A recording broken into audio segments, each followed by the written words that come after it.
So I see Sutton's getting on the people's nerves in these streets, huh? And I gotta be honest with y'all, I still don't completely understand why.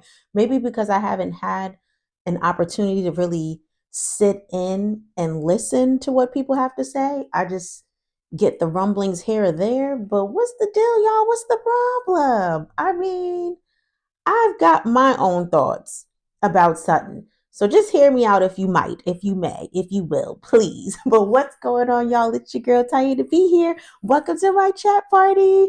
I'm so glad that you can join me to hear my little thoughts, my little opinions on the Real Housewives of Beverly Hills.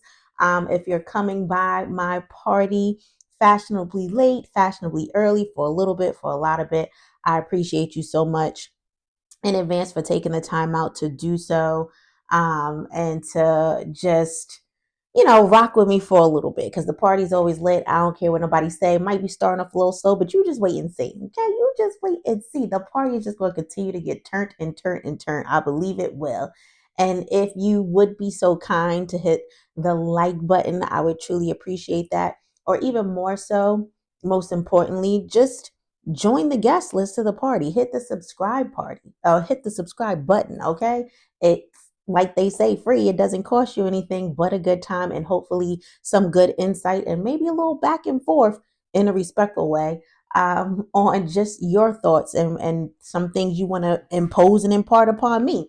But anyways, y'all, let's get into this because I feel like naturally I got a whole lot to say, hence the name Instinctively Chatty Tea, because I can run this mouth all day, every day, right? So here we go. My thoughts, Real Housewives of Beverly Hills, season 14, episode number 12. So, seems we start off with Reba, again, not seeing it for Garcelle, because she walks in on the ladies just recapping what Sutton and her mother had conversed about, and Garcelle's letting Sutton know that we kind of were eavesdropping, like Sutton didn't already know that. And so she's walking in on the tail end of Garcelle talking and tells Garcelle, "You seem chatty," and proceeds to walk right past her, but yet and goes over to Kyle and starts having a free flowing conversation with her. I'm just like, oh my gosh, like what's the deal here, Miss Reba? Like, what's the deal? She also says that she'll miss some of them leaving, but not all. And I was like, Garcelle, girl, that one was for you. Okay.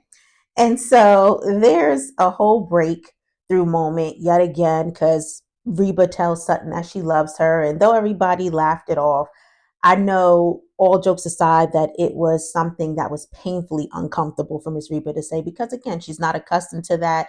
She shared that her mom never told her these things. And that's sad when you really think about it because who wants to grow up with the one who carried them, the one who birthed them, the ones who are supposed to protect them, hence their parents, not showing love? Like, that's the core to what you need to, or what you crave, I should say, right? Because you don't need it because there's so many people that have successfully made it without their parents. But I know there still had to be been that moment in there where you've been hurt, or you wondered why, or you questioned it, or you hated them, or whatever. It's just because, again, that's just supposed to be a given. They're supposed to have our backs if nobody else have our backs. And so it's like, for you not to have that coming up, that's a huge piece missing, right? And again, it just affects a lot of people more so than not. So anyways, we now go to Bose's cousin Tina, who's introduced at Bose's house. Apparently they're very close. I will say I love the quick gold dusting moment in the drinks that Bose had. Of course, she's going to keep it fabulous in that way. And she's sharing her pregnancy journey and trying to figure out if her and Keely really want to take that journey together. Again, as she's disclosing to her cousin, because apparently Bose has been through some things, as it relates to pregnancy. She shares with us that she was carrying a daughter named Eve, and at the 6.5 month mark of carrying her, she developed preeclampsia and ended up going to emergency surgery where she, in essence, had a stillbirth. And I was like, oh my gosh, I cannot imagine. Like, we see things on the level of women going through miscarriages early on, right? Before the baby gets bigger than the size of a pea or whatever the case may be. And that is a process and something difficult for women to go through. So can you imagine the ones that literally, have had the sonograms and the belly has formed, and like I don't even want to go that deep down the route for anybody that might see this that has gone through that. Definitely praying your continued strength through that. But I just can't imagine, so that's tough, and it makes sense why she has some reservations because it's something risky for her, right? Not just aside from the fact of if it's something that her and Keely really want to do, there's some, just extra additives that comes along with that. So definitely wishing her the best, whatever they decide. And thank God, I will say that she's still able to experience that kind of love nonetheless with her daughter now, who's beautiful young lady, seems like, she has a great foundation set for her and a wonderful future ahead. And so Dorita's having the 4th of July barbecue at her home. The ladies are getting ready, of course, as we always see them preparing for events. And on FaceTime, Erica shares with Kyle how Bo said at Kathy's dinner that she comes across as cold. So naturally, Kyle's ears perk up. In other words, Kyle has been put on notice before she gets to the event. I'm like, here we go. So Sutton arrives first at Dorit's house with no one to greet her, right? And apparently it becomes this huge, big old thing. So at first I'm just like, Sutton, just go sit in the back. You know what I mean? Like she'll come out there eventually, but then we hear Sutton with her little sidebar to herself. I don't know those people out there. Well, that's okay. Go out there, give a quick wave, get your drink, and sit down and play on your phone and wait till Dorit comes out or until the other ladies that you know do come. It's that serious. Or learn to get to know people, yeah, but just to sit there and be mad, I was like, come on, Sutton. All right, now don't, and I understand because some of y'all might be like, see, this is why we don't see it for her. But hold on. Let's give a little bit more substance to this first, right? So, anyways, while she sat there for a minute waiting for Dorit to come and find her, in those same moments or that same moment, or as time was passing, I'm like, saying, why didn't you just call Dorit on your phone or text her on your phone? Like, girl, I'm here. Or, hey, Dorit, I'm downstairs. Or, where are you? I'm in your home. It was as simple as that. Or, me personally, I definitely would have been walking all throughout Dorit's house like, Dorit, Dorit, girl, where are you? Hey, Dorit. I would have went to the stairs at the bottom. I definitely would never go up someone's stairs. Or, there's certain limits to me walking around somebody's house, but even to the bottom of the steps, called her like, girl, where are you? And if she didn't hear anything again, I would have kindly sat outside and just done my own thing, right? So I'm just like said, you get worked up for here. I will say in that moment, right, for no really good reason.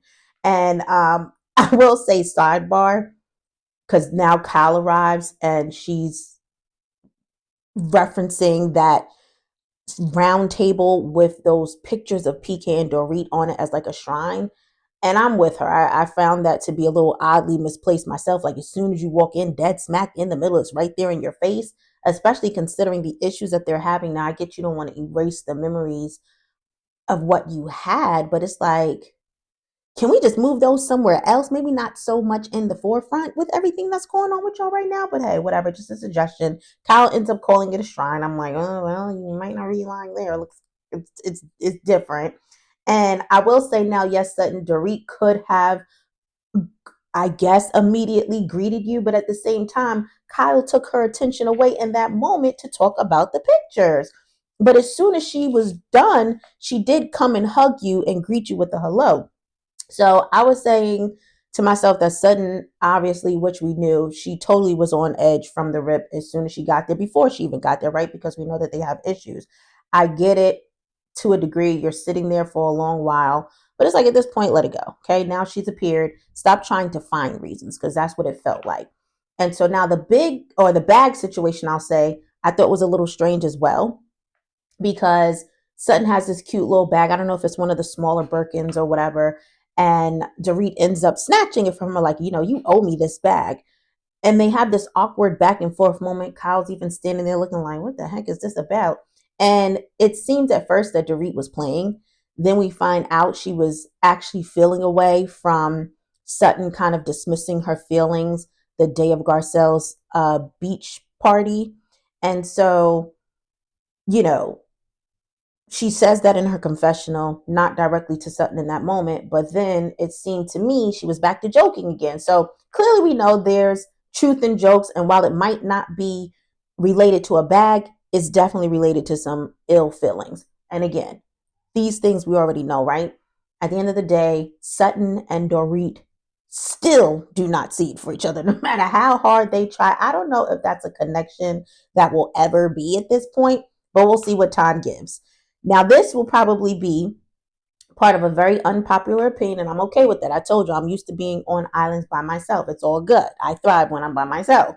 And Garcelle asked Sutton's or if Sutton's drink had alcohol in it. And Dorit turns to Garcelle and says, "Did you ask Sutton what she's drinking? Are you really asking if there's alcohol in it?" And Sutton tells Dorit she's such a bitch for that.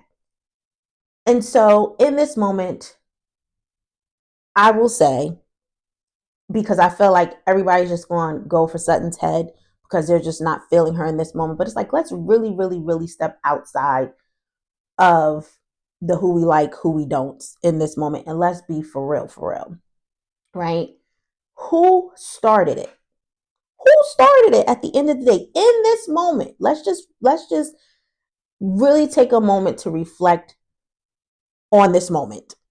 Who started it? I say Dorit. I say Dorit. I say Dorit. And if you feel Sutton started it, I'm so curious to know why. Again, in this moment, okay? We're not talking about anything else. And that was pretty insulting, I felt like, given the history of the issues with alcohol Sutton has had, according to some of the ladies, Dorit being one of those ladies pushing that narrative. And she had a whole lot to say about Sutton's drinking in prior seasons. And if you know, you definitely know, and you've seen it, right? And I feel like they even maybe rolled back some footage in that moment. I can't remember. But while it's obvious that they both don't see it for each other and are sitting on ready for one another, this one to me is Dorit all the day long. That was so unnecessary for her to say. Then she starts that typical deer in headlights, I'm so unaware, what did I do type vibe. And that's when Dorit begins to be annoying. Like, because it's like, girl, where are you operating from? Like, what really is playing throughout your mind with this whole thing that's happening right now? I get that it's disrespectful for someone to call you out of your name in general, and I get it, right? Especially in your home. So to that I will say Sutton wasn't right to say that either. However, it's a reaction to you gravely insulting her and triggering her from something that you know is a soft spot for her because you've been through this before and you know how it's affecting her and you know exactly what you were doing in that moment when you said it. You weren't just saying it to be funny. Yeah, later on, Garcelle says it was a bad joke. It wasn't a joke at all. It definitely was not a joke. Dorit was trying to hit low because of that same energy that she has for Sutton that Sutton has for her. They don't really like each other, period. There's that sour taste in there for both of them. And it goes deep, as I mentioned. And again, we see rollback footage because, like Sutton said, Sutton or Dorit has perpetrated this theory that she has a drinking problem. So that rose up some emotions in Sutton all over again. And Sutton tells her that wasn't nice. Dorit's like, if you can do me a favor and not call me a bitch in my home, I'll finish it off. I would appreciate that. And true indeed. But again, why are we back to Dorit flipping the situation to make her the victim? Oh, I know why. Because that's right. It's Dorit. That's what she does. It's in her character, is who she is. So Sutton decides she's going to leave because she's tired of fighting with Dorit. Not even sure why she came when she knew that the air was thick between the two of them and she wasn't really feeling her at the end of the day. So in the midst of her getting up to leave, Dorit calls her a bitch back. I'm like, okay, well, that definitely doesn't help.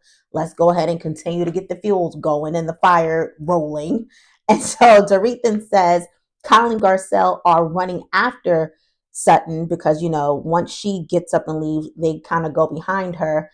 And they're like, or she's saying that she's like a baby without, let me rewind.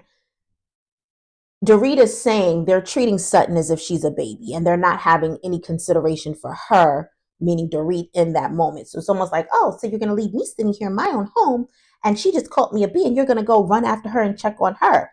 And I'm thinking, but no worries, Dorit, because first of all, your BFF is on her way. I'm pretty certain of it, and she'll definitely back you up when she gets here. And second of all, it's like they should be checking on her because you're the one who made the foul comment in the first place. You're the one who got the party started. And I don't mean in a good way, okay? You're always talking about what's elementary. So, how elementary is your thought process right now that they're going to check on their friend that you've just offended first? Make it make sense. So, Garcelle answers my question of why Sutton came in the first place. And she said Sutton was trying to take the high road.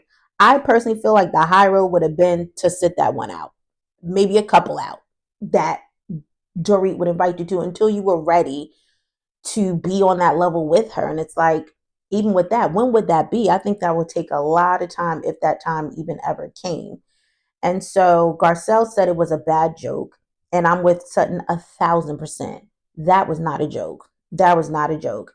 And so, here we go. The car rolls up. Dorit's BFF, Bose, arrives, steps out.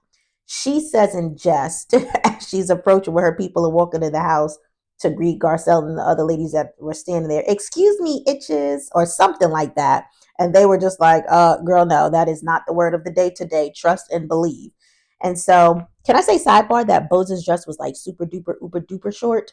I was like, dang, girl, can she wear it? Can she rock it? She could, and she did. But I was still like, dang. I just feel like, and that's with anybody, when it gets to that level of short, how are you comfortable in that?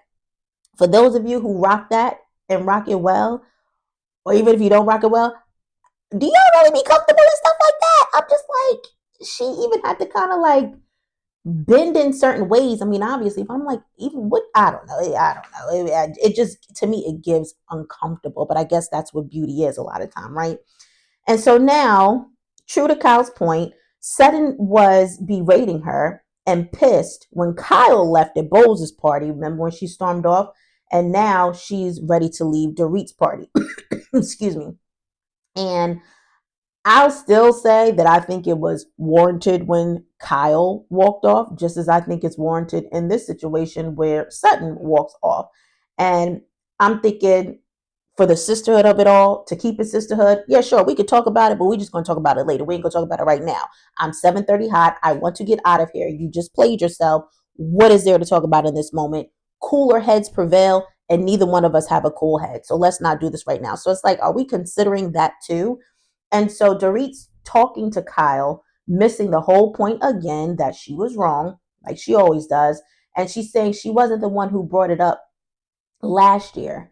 And I'm like, and this is the whole drinking thing. And I'm like, but ma'am, yet and still you knew, as I said, it was a soft spot for Sutton and brought it up today. You want to take some ownership for that just a little bit? Because that was a year ago, but what about today? Who was talking about it today? What direction and steps were we headed in with it today? None until you mentioned it. So it's like, girl, hello, earth to yourself. Like, get it together or forget it forever. So Erica arrives. I will say, another sidebar, those little ruffled socks with those schoolgirl heels were the cutest. I mean, Erica is definitely, she's always given fashion, as they say, right? From when she began. But I don't know, maybe I'm just picking up on it more this season. I'm loving it. I thought it was such a dope look. So now I'm like, Bose, Bose, Bose, Bose, Bose, Bose, Bose, Bose, Bose. Girl, you literally just got there. One. And two, you have no clue as to what just transpired. Meanwhile, you're talking about how the ladies have no couth for gathering by the front of Dorit's house and that they're coddling Sutton. Girl, What you also don't know, since you just got there, is that they weren't initially at the front of the house and were actually congregating out back on the couches. And Sutton was even there prior to them, sitting in the house waiting for an eternity for Dorit to come downstairs. So, what do you mean? What do you mean? This is why we can't speak on things we know nothing about. This is why we can't speak when we don't have all the facts and all the evidence. This is why we just can't. It doesn't matter how intelligent you are. You've got to know what you're talking about when you start the talking. Okay? And like Garcelle said, stop being Dorit's spokesperson. If folks can't see how unfair Bose is showing herself to be yet again in this instance, I don't know what we'll do. I really don't. And I feel like this doesn't mean to stop liking Bose or stop thinking that she's dope or stop thinking that she's that girl in all the things. I'm just saying, nobody's perfect, right? And to me, this is part of her imperfection. And I will repeat, as I've been saying in my past reviews, she is not being fair in assessing everything with everyone. She's just not. She took to Dorit, and that was the end of the story. And she's been going up to bat for her ever since. But we know folks go hard for who they love, regardless, to how they act. So instantaneously, Dorit perks up once she hears Bose is riding with her on the coddling of it all. And I just feel like Bose is going way too hard and giving too much energy. I'm like, for what? For what? Again, you don't know what happened. Naturally, her friend Dorit just hops into I was shaded kind of mode without starting at the beginning.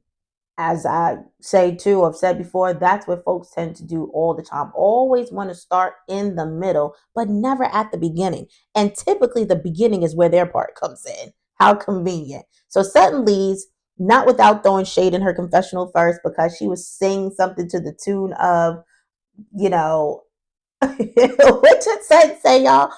I'm sorry my business was successful and yours wasn't.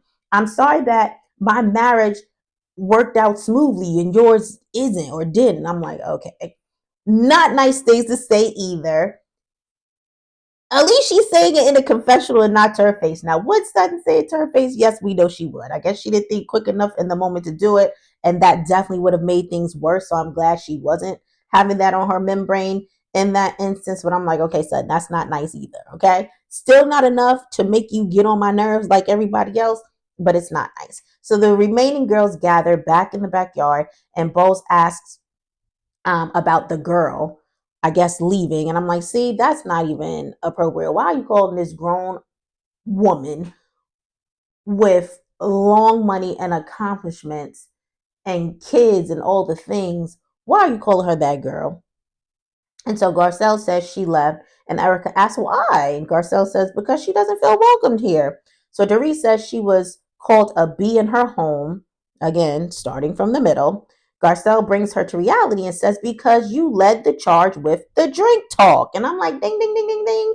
Hello, thank you, shout out. Can we get a DJ horn on that one? Because that makes sense, because that's what happened. So Bose inserts herself, uninformed, saying that the two offenses are not proportionate. If someone calls her a bee in her home, those are fighting words, and rightfully so, absolutely are. But what about if someone insults you and impliedly states that you're a drunk, like they've been calling you a drunk in past seasons? How offensive is that? Even if some would say, oh, well, she was drinking a lot, and all the things and doing this, that, and the third, and that's what we see on camera. Okay, that's all well and good, but there's still a way that you can present your concern from someone when they're going through a situation like that. And go back and see it, y'all. I don't even need to. And my memory don't remember a lot of things, but my memory be remembering some things. And I cannot recall Dorit having a true care or concern in the world for Sutton and her drinking problem. So it's like, girl, let's not. Okay? And check out, again, the prior scene, Bose yourself, and it'll make more sense to you. It really will. And so Garcelle and Bose have a little back and forth with one another about no one rallying for Dorit, but rallying for Sutton. So Erica says in her confessional that Garcelle has been Sutton's mouthpiece from the beginning. So why can't Bose do the same for Dorit? Now, I will say, Garcelle's definitely been riding for Sutton.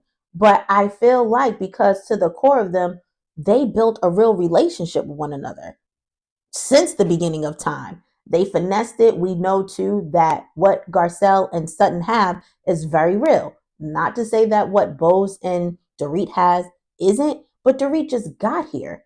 I mean, Bose just got here, and their friendship just literally was an overnight, like one night stand of a situation. Can that happen? It can, but it just seems like if you're going to connect with someone, that's fine. But again,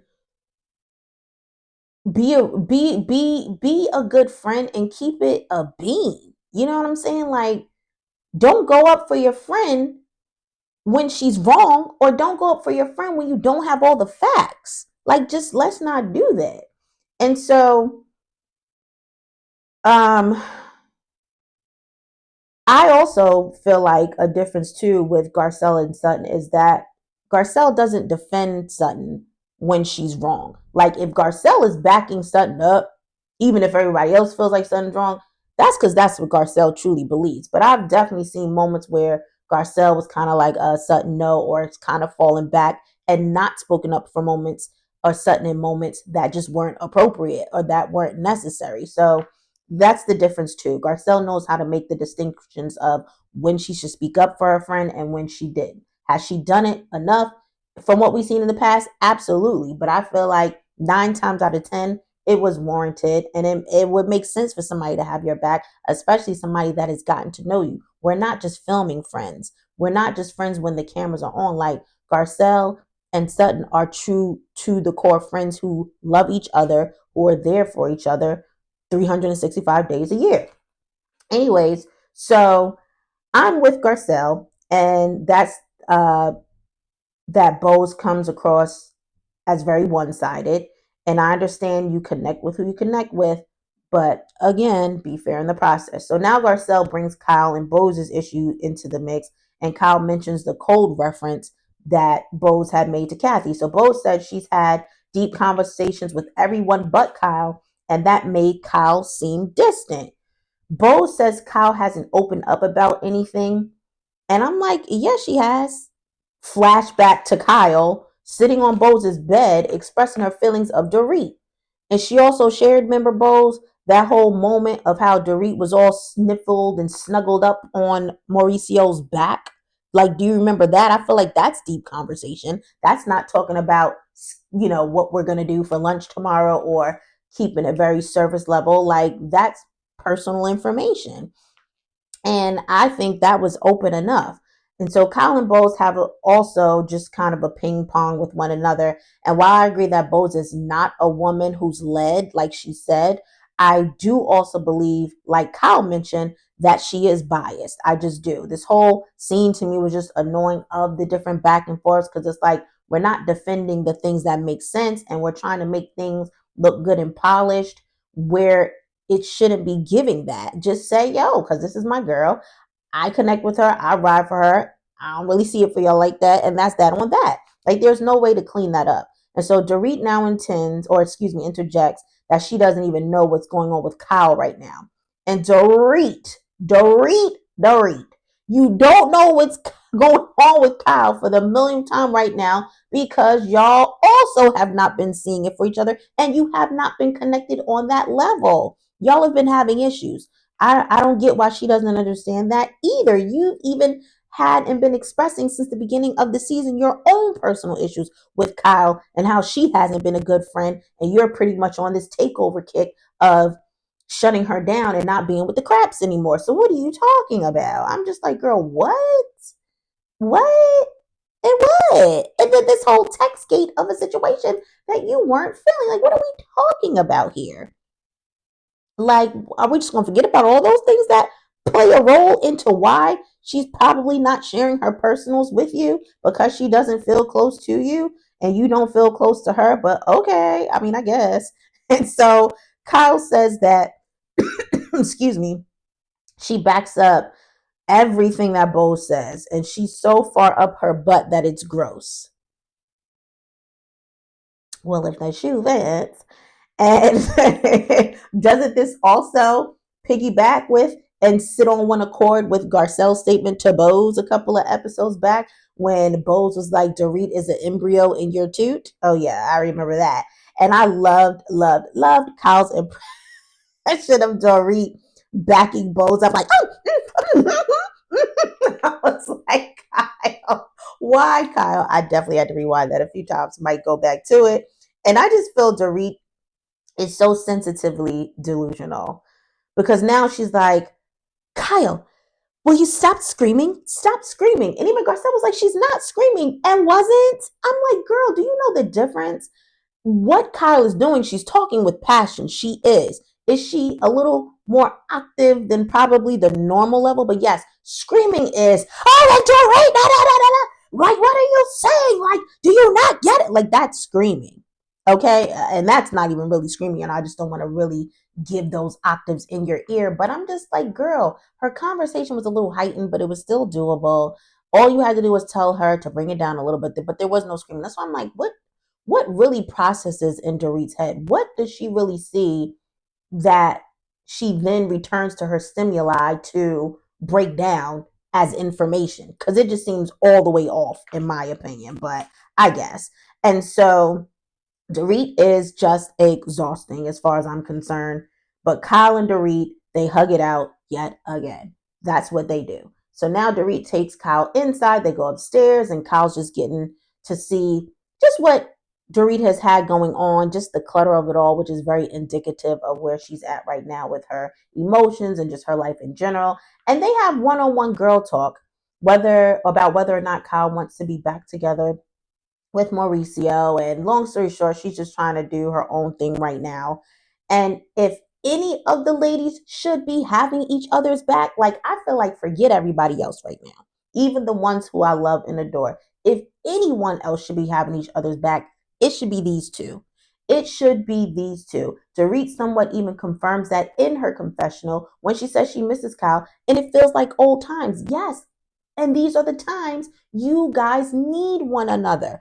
I loved how their conversation just flowed as two girlfriends really supporting each other and venting to one another as it's so necessary for both of them in this time. So I'm just like, I don't understand why y'all haven't been doing this from off the rip, why y'all didn't really have a sit down, raw lemon squeeze with one another. Say what you need to say the first time, get it all out about what you did that, I didn't like, about what I did that you didn't like, about how we're going to move on for real, and let that be. Because, girl, we got to talk about these dudes. Like, we got to talk about it. And that conversation I feel like was real.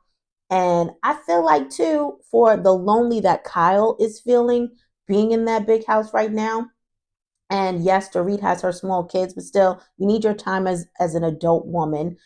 They could be hanging out together.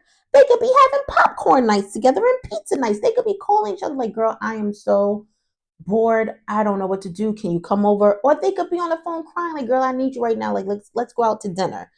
Perfect scenario situation. So I hope that this was the last time that they have these powwow kind of drag out knockdowns with each other, because they don't have time for that. They need to be utilizing that time again to figure out collectively how they can come together as women to really combat these situations that they have to deal with for a better life ahead for themselves and their kids, if that, and when I say if that, because I'm thinking too with Kyle's kids. I mean, they're older, but still, they're still her kids nonetheless. So I just loved seeing them in this moment, and I felt it. It was very genuine. It was very real. Not even a week later, we get the production. 1 week later, I'm like, oh Lord, what done happened now? Mauricio is booed up and kissing another woman in the media post, and I'm like, this dirty, rotten little scoundrel. Now, I get he probably figures in his head, well, I'm separated. And yes, that is true. But where's the respect, my guy? Where is the respect at the end of the day? I mean, this is all out in the open. You are a public figure at this point. What are you doing? Like, no care in the world. It's almost like he was like, yeah, let's stand right there because I see camera and paparazzi over there so they can get this. That's how like, just crazily open that picture was. I was like, this man is something else. That was so disrespectful to me on every level. Now we know that the word is allegedly that he had been doing it all along, all these years anyway, but it's different when it's just smack dead in your face. At least before he was trying to hide it, I guess, to our knowledge at least. Now he's just like, oh, let's go. And it's like, bruh, the papers still have not even been signed. You're not in the clear. But I tell you one thing. So we see Erica FaceTime Kyle. Kyle said, just to see how she feels, Kyle said she knew nothing about it. And I'm like, well, Buttercup, no, I want to do that. Well, Buttercup, at this moment, if you ever needed your own definitive answer about a divorce, it's now. And this should seal the deal with an absolute yes. Yes, my answer is yes. My answer will always be yes. My answer ain't changing from yes. Because he showed you what it is. Point blank into the mother freaking period. Just wow. Wow, wow, and wow. So like the way I would be so through with Mauricio and would just have to focus on that counseling to get over my feelings of whatever I thought I was feeling with love. Cause it would be a done deal. Like, oh no, girl. Now it's time to get ourselves together and really press forward. You have the answers that you need right now. That man ain't thinking about you on that level. It's a sad reality. It's a harsh reality, but it's a real reality, Kyle. So I'm hoping that Kyle really took that and ran with it and started moving forward and will not be looking back. And same for Dorit with PK, with the way that he's playing dirty and all the things. And you haven't been showing up for my kids. Oh, that's all I needed right there. Like, forget me at the end of the day. You ain't showing up for my kids. Oh no, we're done. We're done, and we're to the done. Okay. Anyways, y'all, don't be no prude and hold up the wall. The music is on. The dance floor is lit. I need y'all to get in the comments and say something. Okay? Don't be no prude. Don't be shy. What are your thoughts?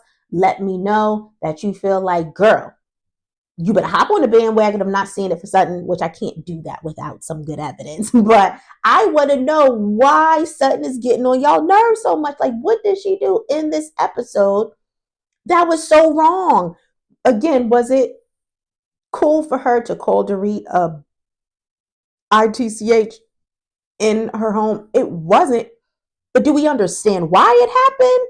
I feel like we could, or at least I did. So y'all got to break this down for me and let me know what I'm missing, what's going over my head.